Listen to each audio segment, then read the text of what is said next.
बिस्मिल्लाहिर्रहमानिर्रहीम। Hello, welcome back to my channel chemistry zone.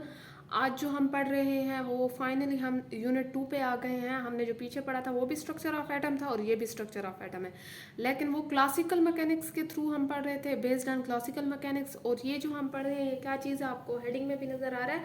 ये हम वेव मैकेनिक अप्रोच के जो है थ्रू पढ़ रहे हैं या बेस पे पढ़ रहे हैं। आप लोगों ने एक चीज़ समझनी है कि जो हमारे पास एटम का स्ट्रक्चर था वो आया था हमारे पास, और बहुत से साइंटिस्ट ने काम किया था। आपने पीछे भी चैप्टर में देखा है, जैसे बोहर वगैरह ने काम किया, रदरफोर्ड ने। उन्होंने जो चीज़ कही थी वो सिर्फ पार्टिकल नेचर के बारे में बताया था कि हमारे पास जो है एटम एक पार्टिकल नेचर है, लाइक जो हमारे पास सब एटॉमिक पार्टिकल्स हैं जिसमें इलेक्ट्रॉन, न्यूट्रॉन, प्रोटॉन हो गए। और उसमें से हमने इलेक्ट्रॉन की बात की थी जो ऑर्बिट के जो है अंदर किस चीज़ के इर्द गिर्द रिवॉल्व करता है, न्यूक्लियस के इर्द गिर्द। तो हमने ये कहा था कि हमारे पास जो है बस एक ये शेल्स हैं, ऑर्बिट्स हैं, ठीक है। ये हमारे पास ऑर्बिट है और ये इनके बस इर्द गिर्द जो है ये करते हैं। हमने रेडियस भी फाइंड किया, एनर्जी भी फाइंड किया, बहुत सारी चीज़ें की। लेकिन आज जो हम इस वीडियो में पढ़ेंगे वो क्या कॉन्सेप्ट है, वो हमारे पास वेव का कॉन्सेप्ट है। हमने जो है इस चैप्टर में ये चीज़ पढ़नी है कि कैसे इलेक्ट्रॉन एज अ वेव काम करता है, ठीक है। ये मैंने आपको थोड़ा सा हिंट दे दिया। तो वीडियो को स्टार्ट करने से पहले जो है आप मेरे चैनल को ज़रूर सब्सक्राइब करें ताकि आपको नई वीडियोस मिलती रहें और मेरे साथ आप बने रहें, ठीक है। और वीडियो के एंड में अगर आपको कोई भी डाउट हो आप मुझे कमेंट सेक्शन में बता सकते हैं। सबसे पहले तो आप लोग ये देखें कि हमारे पास जो है क्या चीज़ है, वेव मैकेनिक्स जो है कॉन्सेप्ट। मैंने वैसे हेडिंग लगाई है कि हमारे पास वेव मैकेनिकल कॉन्सेप्ट ऑफ जो एटम है वो क्या चीज़ थी, उसका कॉन्सेप्ट ये सारा जितना भी है ये क्या था। सबसे पहले जो है आप पीछे वाली चीज़ को रिमाइंड करें। जब आप पीछे वाली चीज़ को रिमाइंड करेंगे तो आपको फ़र्क पता चलेगा कि ये हम वेव मैकेनिक्स के थ्रू क्यों पढ़ रहे हैं, ये हमारे पास एडवांस क्यों है। और ये जो है आजकल के दौर में हम ये जो है इसे एडवांस लेवल पे पढ़ते हैं, या हमारे पास जो है ये एडवांस चीज़ आ गई है और पीछे वाली चीज़ को हमने थोड़ा बहुत जो है वो रिजेक्ट कर दिया है। उसमें बहुत सी चीज़ें जो थी वो सही थी लेकिन थोड़ी बहुत चीज़ें रिजेक्ट हो गई हैं। तो हमारे पास पिछली जो कॉन्सेप्ट था क्लासिकल कॉन्सेप्ट, उसमें बोहर ने क्या किया था कि स्ट्रक्चर ऑफ एटम बताया था इन क्लासिकल मैकेनिक्स, जिसमें सिर्फ उसने कहा था कि हमारे पास एक न्यूक्लियस होता है, इसके इर्द गिर्द जो होते हैं वो शेल्स होते हैं और इनमें इलेक्ट्रॉन रिवॉल्व करता है। और उसने जो है क्या चीज़ कही थी, in which matter is made up of discrete particles atom electron and proton. और हमने ये भी पढ़ा था कि हमारे पास जो भी मैटर होता है, पीछे आपने ये चीज़ पढ़ चुके हैं कि हमारे पास जितना भी मैटर है वो किस चीज़ से बना हुआ है, वो डिस्क्रीट पार्टिकल से बना हुआ है। एटम्स जो हैं उनके अंदर क्या होते हैं, इलेक्ट्रॉन्स होते हैं, प्रोटॉन होते हैं, न्यूट्रॉन होते हैं, ठीक है। तो ये वाला पीछे कॉन्सेप्ट रह गया। अब हम जो आगे पढ़ेंगे उसमें क्या है, उसे हम कहते हैं वेव मैकेनिक्स। अब हम आपको पता है कि वेव्स क्या चीज़ होती है। आपने लाइट का अगर फिनोमिना पढ़ा हो, अगर आप लोग जिसे हम लहरें कहते हैं उर्दू ज़बान में, तो आपको इतना पता होगा ना कि लहरें हमारे पास ऐसे ऐसे जाती हैं। तो हमने ये वेव्स के बारे में पढ़ना है कि एज अ पार्टिकल और एज अ वेव हमारे पास इलेक्ट्रॉन का क्या जो है वो फंक्शन है। अब आप लोग देखें कि this concept consist of following things. आप देख सकते हैं कि डी ब्रोगली जो था एक साइंटिस्ट था, उसने हमारे पास, इसमें हम जो है दो मेन इस चैप्टर में कॉन्सेप्ट पढ़ेंगे। एक डी ब्रोगली का कॉन्सेप्ट पढ़ेंगे जिसने ये बताया था कि हमारे पास जो इलेक्ट्रॉन होता है वो डुअल नेचर का होता है। बोहर ने ये चीज़ नहीं बताई थी। बोहर ने ये कहा था कि इलेक्ट्रॉन एक पार्टिकल है, एक सब एटॉमिक पार्टिकल है। लेकिन डी ब्रोगली ये कहता था कि हमारे पास जो है इलेक्ट्रॉन पार्टिकल के साथ साथ वेव भी है, वो एज अ वेव भी काम करता है। कि वो एज अ वेव, ये देखिए, एज अ वेव भी काम करता है, वो एज अ पार्टिकल भी काम करता है, ठीक है। अब हेसेनबर्ग अनसर्टेनिटी प्रिंसिपल जो है ये अगला टॉपिक है, इसे यहाँ डिस्कस नहीं करते। यहाँ जो है आपने सिर्फ जो मेन चीज़ है वो डी ब्रोगली जो है उसने जो कंसेप्ट लाया था वही अंडरस्टैंड करना है। आप लोग देख सकते हैं कि बोहर ने जो चीज़ बताई थी, बोहर ने कहा था कि इलेक्ट्रॉन जो है वो किस चीज़ के इर्द गिर्द रिवॉल्व करता है, ऑर्बिट के। ऐसी बात थी। उसने ये चीज़ कही थी कि हमारे पास, अगर आप लोग पीछे देखे वीडियोस में जो हमने डेरिवेशन वगैरह की हैं पिछले चैप्टर में, उसमें हमने मोमेंटम फाइंड किए। ऐसी बात थी। हमने जो है क्या चीज़ के हमने एनर्जी लेवल वो की है कि ऐसे जंपिंग वगैरह होती है। तो बोहर का ये कहना था कि हमारे पास जो भी कोई इलेक्ट्रॉन है, यहाँ मैं इलेक्ट्रॉन की बात कर रही हूँ, कोई भी इलेक्ट्रॉन है, आप उसका मोमेंटम और पोजीशन जो है वो 100% जो है एक्यूरेसी के साथ और सिमल्टेनियसली फाइंड कर सकते हैं। उसका कंसेप्ट ये था। यहाँ तक बात क्लियर है। लेकिन हमारे पास जो डी ब्रोगली साइंटिस्ट था जिसने जो है ये अबाउ स्टेटमेंट को करेक्ट नहीं, उसने कहा ये गलत है, हम ऐसे कर ही नहीं सकते कि हम कोई भी एटम है हम उसका मोमेंटम और पोजीशन 100% एक्यूरेट जो है वो एक्यूरेट और सिमल्टेनियसली फाइंड नहीं कर सकते। ठीक है, उसने अपना एक कॉन्सेप्ट दिया, मीन्स के अब उसने इस चीज को क्यों रिजेक्ट किया था, उसने फिर अपनी एक जो है कॉन्सेप्ट दिया। आप लोग मेरी बात समझें, ये समझने की कोशिश करें कि हमारे पास जो है कोई भी मैटर है, अब जो था डी ब्रोगली उसका ये एक मैं आपको ख्याल बता रही हूँ, हाइपोथेसिस उसके माइंड में क्या था ये आपको इस कॉन्सेप्ट से ये जो नीचे वाली चीज़ें से समझ आएगा। आप देखिए कि कोई भी मैटर है, मैं कहती हूँ कि matter as a particle nature भी होता है, एज अ वेव नेचर भी होता है। हमने जो ऊपर बात की वेव जो है, बहुत से बच्चों के माइंड में ये आ रहा होगा कि वेव सिर्फ लाइट के जो है फिनोमिना में यूज होता है, जहाँ लाइट की बात हो, साउंड वेव्स हो, यहाँ पे तो एज अ मैटर में कैसे यूज हो गया वेव। आपको इतना तो पता है ना कि matter is made up of atoms and atom is made up of subatomic particles which are electron proton and neutron. फिर बात वही प्रोटॉन की तो आ गई। ठीक है, तो जो है हमारे पास जो है ये मैं आपको सिर्फ आपको समझने के लिए बता रही हूँ कि एक हमारे पास मैटर है, उसमें हमने देखा कि पार्टिकल नेचर भी है, वेव नेचर भी है। अब जो अब पार्टिकल नेचर जो था वो हमारे पास सर्टन जो थिंग्स था ये बता रहा था, लेकिन हमारे पास जो वेव नेचर था वो अनसर्टेनिटी को बता रहा था। मीन्स कि ये मैक्रोस्कोपिक के लिए था और ये माइक्रोस्कोपिक लेवल पे था। इस बात को चले नहीं समझ आ रही छोड़ दें, नीचे वाली बात पे आते हैं। लेट सपोज आपको इतना पता है कि वेव की बात हो रही है, आपको पता है कि हमारे पास जो लाइट होती है, इलेक्ट्रोमैग्नेटिक रेडिएशंस जो होती हैं, या आप लाइट कर लें जैसे, तो ये हमारे पास ऑलरेडी कॉन्सेप्ट है। ठीक है, कि हमारे पास जो भी लाइट होती है वो वेव में भी होती है और वो पार्टिकल में भी होती है। वो मेजॉरिटी जो है वो एज अ वेव जो है वो फंक्शन करती है, एज अ वेव काम करती है, और माइनॉरिटी केसेस में क्या करती है, एज अ पार्टिकल काम करती है। ठीक है, लेकिन डी ब्रोगली ने क्या चीज कही कि उसने कहा कि जो इलेक्ट्रॉन है, जो हमारे पास कोई भी इलेक्ट्रॉन है वो एज अ वेव भी काम करता है। पार्टिकल तो करता है, पार्टिकल का तो हमें बोहर ने बता दिया था, एक्सप्लेन भी कर दिया था कि वो एज अ पार्टिकल है, लेकिन उसने कहा कि ये वेव एज अ वेव भी काम करता है। वेव क्यों करता है, आप लोग अब देखें कि हमारे पास जो है इलेक्ट्रॉन जो है, अगर वो वेव एज अ वेव काम करेगा वो माइनॉरिटी केसेस में करेगा, जिसे हम C is equal to lambda frequency f कहते हैं। और अगर एज अ पार्टिकल जो है, एज वी डिस्कस्ड अर्लियर, कि हमारे पास जो है मेजॉरिटी केसेस में ये क्या करेगा, पार्टिकल के तौर पे काम करेगा। यहाँ तक आपको बात क्लियर है? अच्छा, लेट सपोज यहाँ तक अगर नहीं भी हुई तो मैं आपको मजीद समझाती हूँ। लेट सपोज हमारे पास कोई भी मूविंग बॉल है, आपको पता है कि कोई भी एटम होता है उसके इर्द गिर्द जो है हमारे पास मुसलसल क्या कर रहा है, रिवॉल्व कर रहा है, moving as a moving ball की तरह काम कर रहा है। तो हमारे पास क्या है कि आप मूविंग बॉल का जो है क्या चीज करते हैं, मोमेंटम फाइंड कर सकते हैं, P is equals to m. आप मोमेंटम फाइंड कर, लेट सपोज कोई भी हमारे पास लाइट है, तो लाइट तो वैसे नहीं घूम रही, light is not as moving as a ball. ठीक है, तो हमारे पास जो है हम लाइट का मोमेंटम इस तरीके से फाइंड नहीं कर सकते। लाइट की अगर बात करें, हम उसका मास और ये वेलोसिटी फाइंड नहीं, बल्कि हम उसका क्या करेंगे, P is equals to h over lambda, that is h is here h is the Planck constant and lambda is the wavelength of light। ठीक है, अब यहाँ तक बात क्लियर है? तो यहाँ पे भी हमारे पास जो था यही चीज थी। अच्छा, अब हमारे पास जो है डी ब्रॉगली ने लाइट जो थी उसने ये कहा कि जैसे हमारे पास लाइट काम करती है वैसे हमारे पास इलेक्ट्रॉन काम करता है। फिर मैंने आपको मजीद समझाया कि वेव और जो है ये डुअल, डुअल का मतलब होता है टू फेज, जो दो काम कर सकता हो। जैसे हम कहते हैं कोई बंदा है वो डुअल फेस है, मीन्स जो बंदा है उसके पास जो है दो पर्सनैलिटीज हैं, या वो जो है दो हमारे पास किरदारों में काम कर रहा है, तो हमारे पास उसे डुअल कहते हैं। Same is the case with light and electron. उसने कहा था कि बोहर ये कह रहा है कि हमारे पास जो है इलेक्ट्रॉन एज अ पार्टिकल है, but that was not correct. Electron also act as a wave, हमारे पास वेव के तौर भी काम कर सकता था। अच्छा, अब हमारे पास डी ब्रोगली ने क्या कहा था कि हमारे पास उसने कहा कि एक तो है इलेक्ट्रॉन हैज डुअल नेचर, जैसे हमने आगे जो है डिस्कस किया, इसके आगे आप खुद भी लिख सकते हैं कि it act as both wave and particle, it has both nature, wave and particle. ठीक है, अब 3D सर्कुलर स्टैंडिंग वेव, अब हमारे पास 3D सर्कुलर स्टैंडिंग वेव का यहाँ क्या मतलब है। लेट सपोज आप लोग 3D में देखें, ये ऐसे होता है ना 3 डायमेंशन, तो आपके पास जो है वेव कैसे काम करेगी, ऐसे, ठीक है। एक पैटर्न ये हो गया, दूसरा पैटर्न ये हो गया, ठीक है।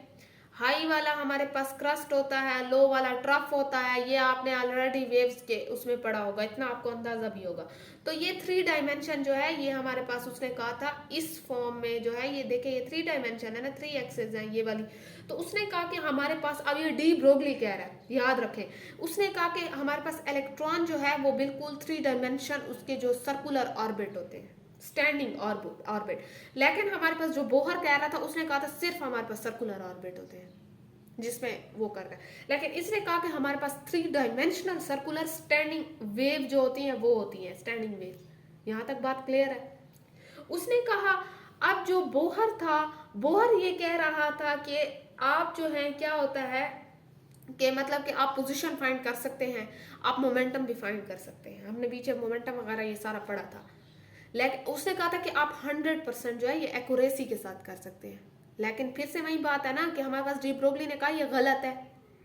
अब अगर ये चीज गलत है तो डी ब्रोगली ने जो अपनी स्टेटमेंट दी उसमें उसने ये चीज बताई कि आप जो है 100% एक्यूरेसी और सिमिल्टेनियसली फाइंड नहीं कर सकते। हाँ, ये जो है आपके पास अगर आप कोई भी न्यूक्लियस है और उसके इर्द गिर्द शेल्स हैं तो आप उसमें सिर्फ प्रोबेबिलिटी फाइंड कर सकते हैं। प्रोबेबिलिटी ऑफ फाइंडिंग इलेक्ट्रॉन्स जो होगी वो आपके पास 90% जो है आप फाइंड कर सकते हैं। मींस कि आप जो है प्रोबेबल जो पोजीशन ऑफ एटम है वो फाइंड कर सकते हैं कि हाँ भाई यहाँ तक जो है इस पोजीशन में जो है 95% चांस है कि इलेक्ट्रॉन यहाँ होगा, ठीक है। उसने अपना ये कहा था। लेकिन बोहर कह रहा था कि नहीं, आप 100% जो है वो सिमल्टेनियसली और बड़ी ही एक्यूरेसी के साथ फाइंड कर सकते हैं, but that was not correct. तो इसने अपनी स्टेटमेंट दी कि आप सिर्फ प्रोबेबिलिटी ऑफ फाइंडिंग इलेक्ट्रॉन्स जो है वो देख सकते हैं, ठीक है। अब जो है आगे देखते हैं, आई होप सो यहाँ तक तो आपको बात समझ आ गई, और आगे इसका कॉन्सेप्ट देखते हैं, फिर थ्योरी भी देखते हैं। चले जी, अब आप देखें कि हमारे पास जो है E and L R quantized. अच्छा, यहाँ हमारे पास क्वांटाइज्ड का जो मतलब है that is fixed, that is not changeable. फिर आप लोग जो है स्टूडेंट्स, अगला जो है पॉइंट हमारे पास क्या चीज है, move in electric field of positive nucleus. अच्छा, बोहर ने ये बात नहीं बताई थी कि हमारे पास जो है सर्कुलर ऑर्बिट है उनमें वो रिवॉल्व करें, तो ये क्या चीज थी, ये न्यूक्लियस जो है उसने ये चीज नहीं बताई कि हमारे पास जो है ये electric field of positive nucleus है जिसकी वजह से वो रिवॉल्व कर रहे हैं, ठीक है।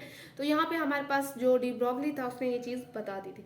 अब आई होप सो आपको इतनी बात क्लियर होगी कि हमारे पास जो डी ब्रोगली के अकॉर्डिंग था, वेव कॉन्सेप्ट जो था उसमें उसने ये कहा था कि हमारे पास particle as a electron as a particle and wave both काम करता है। यहाँ तक बात क्लियर है।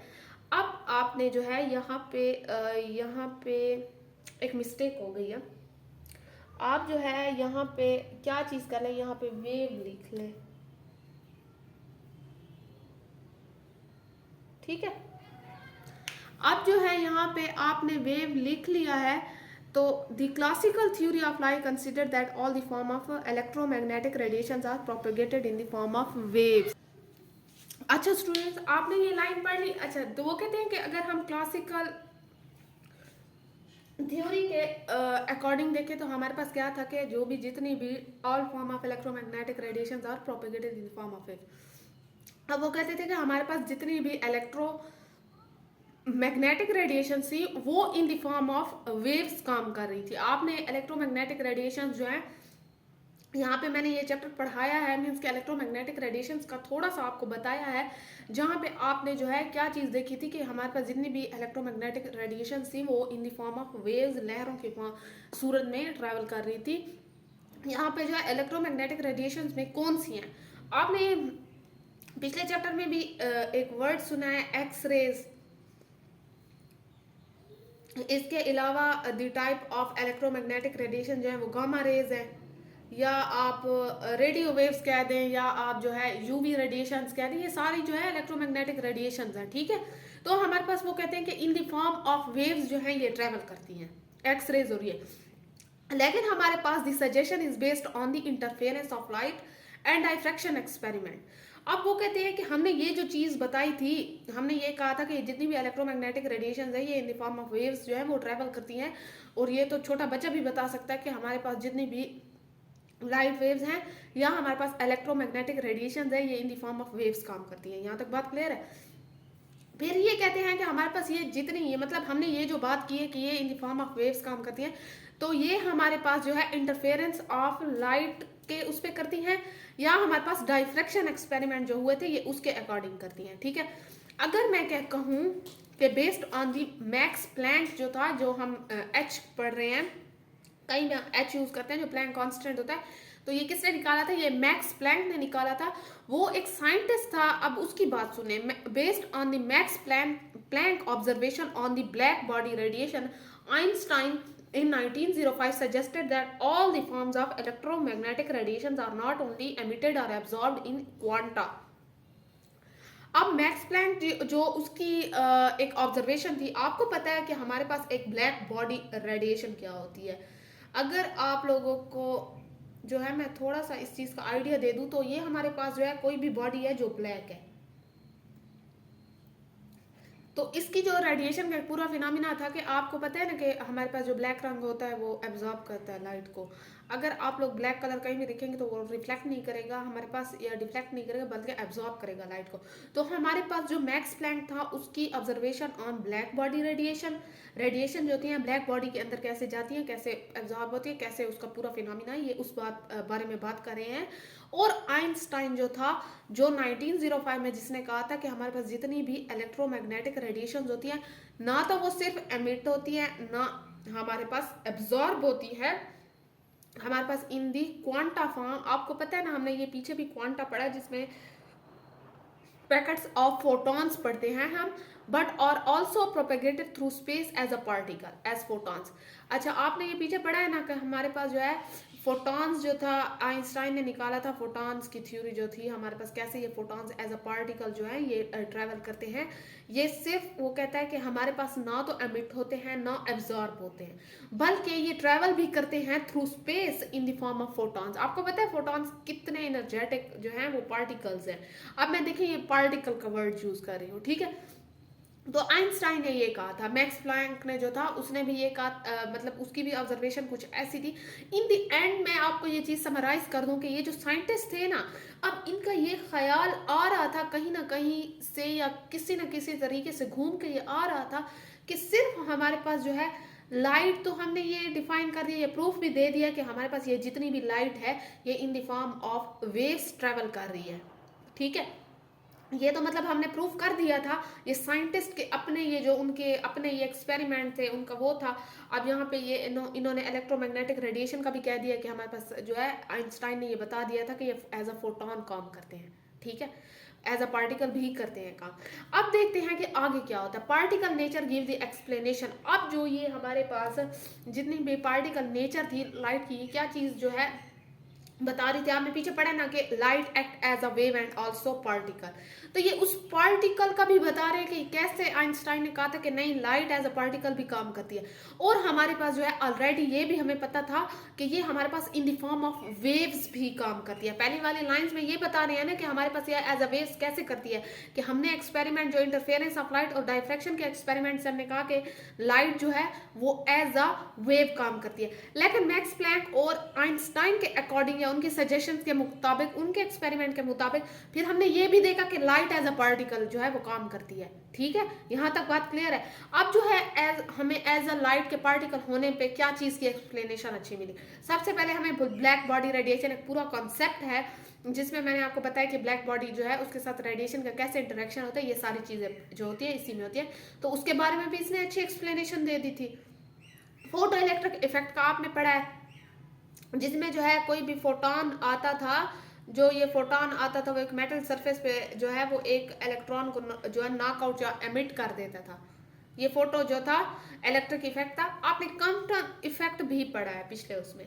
आपने लाइन स्पेक्ट्रा ऑफ एटम भी पढ़ा जिसमें हमने हाइड्रोजन एटम पढ़ा था, ठीक है। तो ये इस चीजों के बारे में हमें क्या चीज मिल रही थी, बहुत अच्छी एक्सप्लेनेशन मिल रही थी। अब आप मैंने लाइट का बता दिया कि as a wave, as a जो पार्टिकल है ये कैसे काम। अब आप जरा आ जाएं इलेक्ट्रॉन पे। यहाँ पे आप देखते हैं कि हमारे पास above concept give the explanation of wave phenomena although Bohr model was successful in explaining the spectrum of atom ions such as hydrogen atom, this was insufficient for multi electron atoms या multi electron system. आपको कहते हैं कि आपने ये जो ऊपर वाला पूरा कंसेप्ट पढ़ा है, मैंने जो ये लाइट की ये चीज़ें आपको बताई हैं, वो कहते हैं कि ये हमें क्या चीज़ एक्सप्लेन कर रहा है।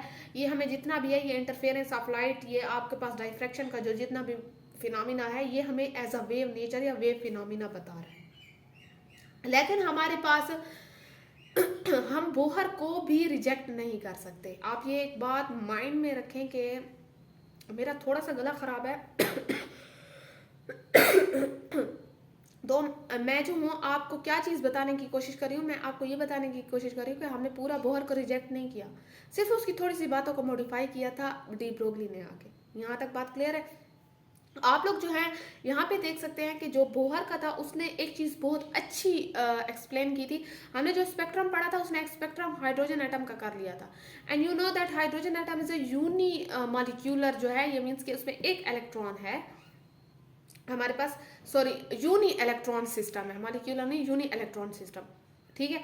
लेकिन हमारे पास जो मल्टी इलेक्ट्रॉन एटम्स या सिस्टम पे बात आती थी तो हमारे पास जो स्पेक्ट्रम था वो हमारे पास नहीं बन रहा था या उसे जो है एक्सप्लेन नहीं किया जा रहा था, ठीक है।